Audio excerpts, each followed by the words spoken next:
Fala, meus queridos amigos, como estão vocês? Vocês estão bom, né? A televisão foi o meio de entretenimento mais popular da nossa geração, mas sempre tinha alguém que dizia pra não acreditar em tudo que a gente via nela, né? É justamente sobre algumas vezes que a TV te enganou que eu vou falar aqui hoje no Nerd Show. Você vai se sentir agora vingado. Então, vambora!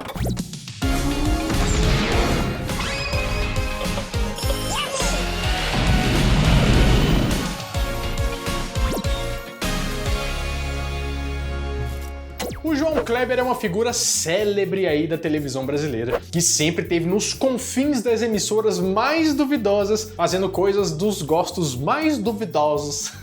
Tô brincando, tá, João? É só brincando. Antes dos anos 2000, ele já tinha aparecido em emissoras locais e até na Globo. Mas o sucesso nacional veio mesmo com as pegadinhas do Eu Vi na TV da Rede TV. Segunda, ao vivo, no Eu Vi na TV. No palco, junto com João Kleber, o pessoal do Pânico da Jovem Pan. Depois disso, ele já mudou de programa, já mudou de emissora, voltou pra Rede TV, foi pra Portugal fazer um reality show em Portugal, mas o espírito sempre foi o mesmo. E atualmente ele tem o João Kleber Show, lá na Rede TV, com um quadro de pegadinhas, né? Pra variar. E a gente sempre fica na dúvida se aquelas pegadinhas são de verdade ou não são. Tanto dele quanto as do Silvio Santos e tal, né? A gente fica assim, só o pessoal que é desmonetizado, que toma porrada no YouTube, que a gente sabe que é de verdade, porque ninguém seria tão idiota. Mas acontece que em uma gravação de pegadinha para esse programa dele, alguém conseguiu filmar toda a produção acontecendo por detrás das câmeras. De casa, a gente vê assim. Geladinha no capricho! No capricho, mano, geladinha! Mas na vida real, é essa cena que estava acontecendo. Claramente não dá pra enganar alguém com uma plateia gigantesca dessas na frente da barraquinha de espeto, né? Isso sem contar que de onde o cara veio, dá pra ver o homem com um balde do lado da barraca. Mas se você ainda não tiver convencido, olha a câmera aí, gente. Tá apoiada com tripé e tudo. É uma produção louca. E você achando que fica escondida dentro de uma van, né? Até parece. Até nós somos mais bobos. Só não tem iluminação porque, assim, tá de dia. Fora isso, tem tudo.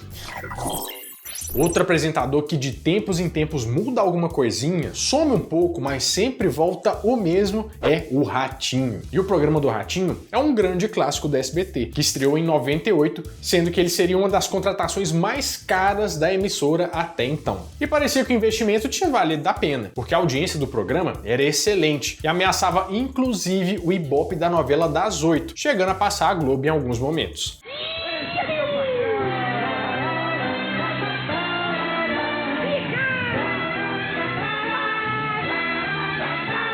Para garantir as visualizações da época, o Ratinho não media esforços para contar histórias e flagras reais de pessoas comuns que tinham traído o marido ou a esposa, pegado um cunhado ou feito qualquer outra coisa que o povo gosta de ver e começam os negócios de áudio. Ratinho, extintor, bombeiro. No final das contas, é sempre um negócio diferente, né? É a mesma premissa do Casos de Família, que segue inabalado até hoje mesmo lá no SBT. Eu não sei como que o Silvio Santos nunca socou o João Kleber no meio dessa bagunça para fazer um mexidão, né, bonito. Mas então, com esses casos da vida real, o programa ia lá, né, de vento em popa. Até que lá na redação da Folha, chegou um homem dizendo que queria fazer uma denúncia contra o novo apresentador do SBT. É engraçado falar que o Ratinho é um novo apresentador do SBT, né?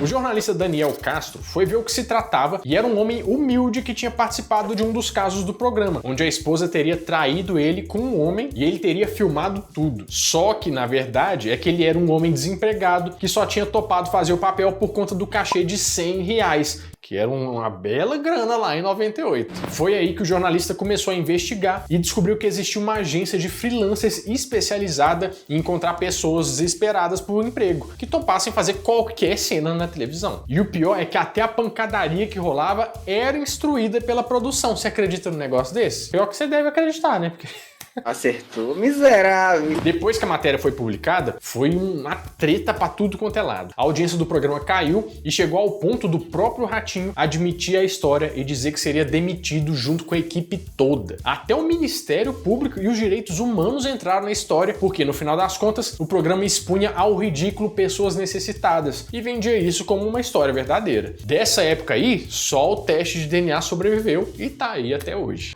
Ele não é o pai.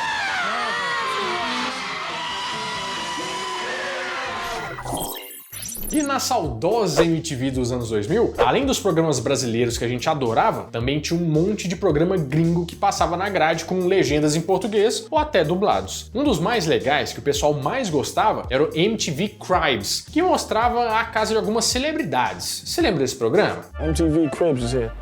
I don't want to do Cribs unless I could do the whole thing. So I'm gonna take over the whole show. O original começou a ser exibido em 2000 e dezenas de casas vieram para MTV Brasil com grandes nomes, tipo Robbie Williams, Snoop Dogg, Pamela Anderson, o do Foo Fighters, o cara que eu esqueci o nome dele, e por aí vai. Para quem não entendeu, Crib ou Cribs ou qualquer coisa que o seu inglês permitir você entender ou eu falar, né? MTV Cribs. Em inglês significa berço e pode ser usado como uma gíria para falar da nossa casa, como se fosse a gente falando barraco, sabe? O nosso barraco e tal. MTV, yeah. What?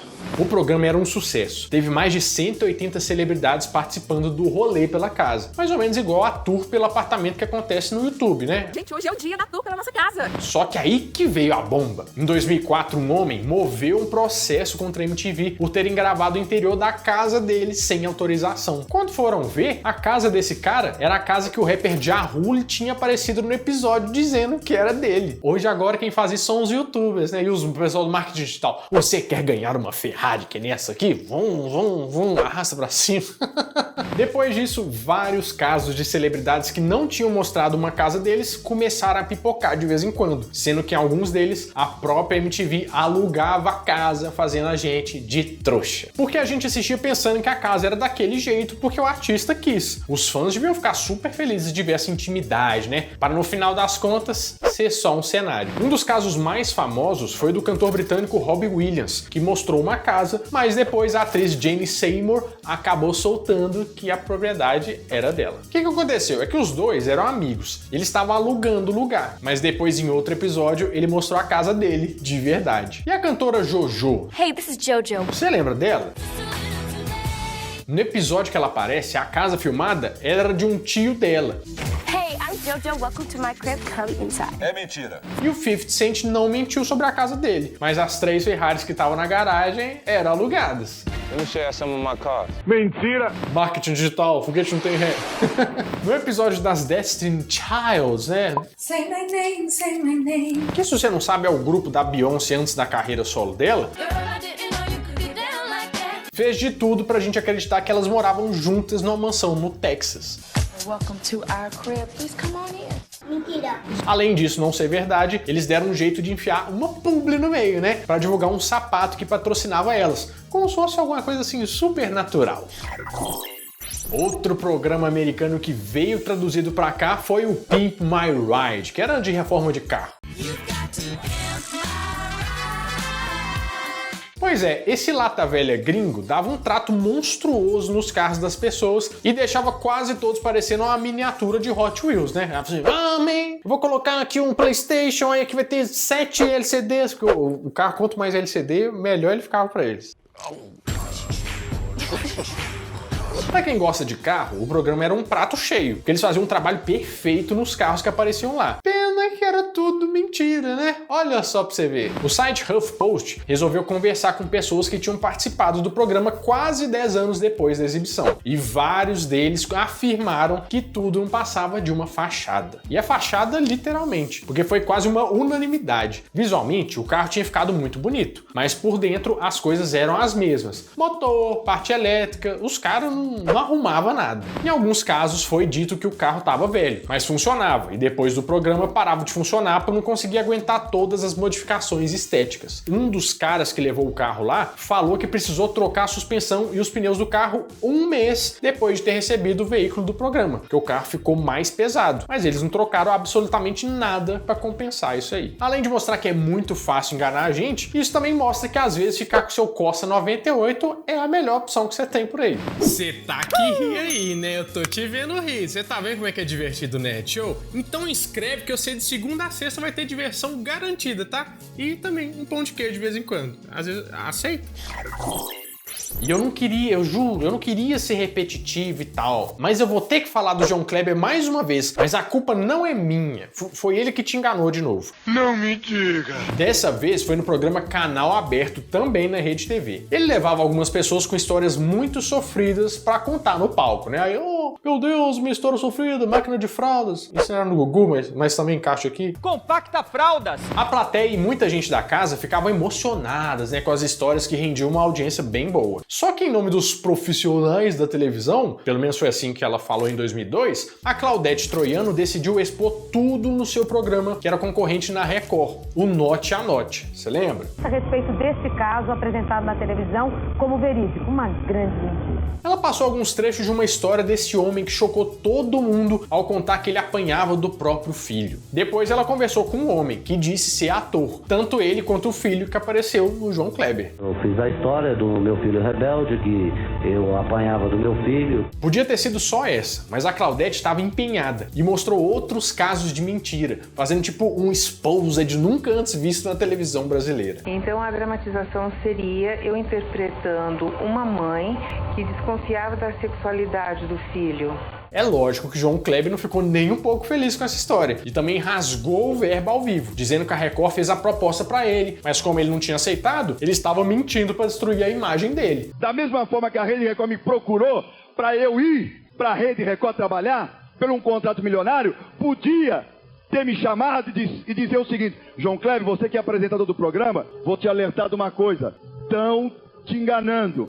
Então, assim, o negócio ficou feio. Mas o que a gente tem que saber disso? De um jeito ou de outro, alguém enganou a gente. Você quer ficar de qual lado? Agora você escolhe aí e me fala nos comentários do vídeo. E Claudete, vou dizer uma coisa pra você. Apesar de tudo, eu não tenho bronca de você. Eu tenho pena de você. A família inteira se reunia na frente da televisão para tentar acertar as perguntas do Show do Milhão. E todo mundo ficava gritando a resposta, né? Como se o participante de lá fosse escutar alguma coisa que tá falando aqui. É a B, seu idiota! É a B, eu tô falando que é a B! Ele não me escuta, tá vendo? Por isso que ele não ganha 1 milhão. Quando alguém parava ou errava e ainda tinha tempo de programa, o Silvio Santos colocava a ficha de alguns candidatos que estavam na plateia para ver quem que ia participar. E depois ele sorteava o escolhido pegando uma ficha qualquer. Só que tem um detalhe aí. Você lembra que o programa passava praticamente todo dia. E não dava para esse monte de gente ficar indo no programa todo dia para não ser chamado, e isso indica que talvez esse sorteio não era tão aleatório assim. Você tá entendendo onde eu tô querendo chegar? Pois é, tinha um vídeo no YouTube de um episódio do Show do Milhão de 1999 que no ângulo da câmera dá para ver bem a caixa onde o Silvio Santos coloca as fichas. E ele coloca todas em um buraco mais perto da lateral da caixa. E na hora de tirar, ele pega por um buraco no centro. 3. Vou sortear, é o número 4. Eu vi isso e fiquei como se eu tivesse revelado toda a farsa do programa, né? Mas aí, o que aconteceu? O vídeo foi deletado. E lá se foram as minhas provas contra o Silvio Santos, né? Mas depois eu procurei mais um pouquinho e achei de novo pra mostrar pra vocês e provar que eu tenho um ponto e o SBT quer me licenciar. Licenciar não, silenciar. Ai, eu quero 1 milhão do Show do Milhão. Quem quer dinheiro? Bom, meus amigos, é isso. Eu espero que vocês tenham gostado bastante desse vídeo e visto como você foi enganado durante todos esses anos. Mas eu não vou te enganar, vou te dar mais 2 vídeos pra você assistir. Bom, eu vou ficando por aqui, mas toda semana eu volto com mais um vídeo quentinho, fresquinho, crocante pra vocês. Então, adeus!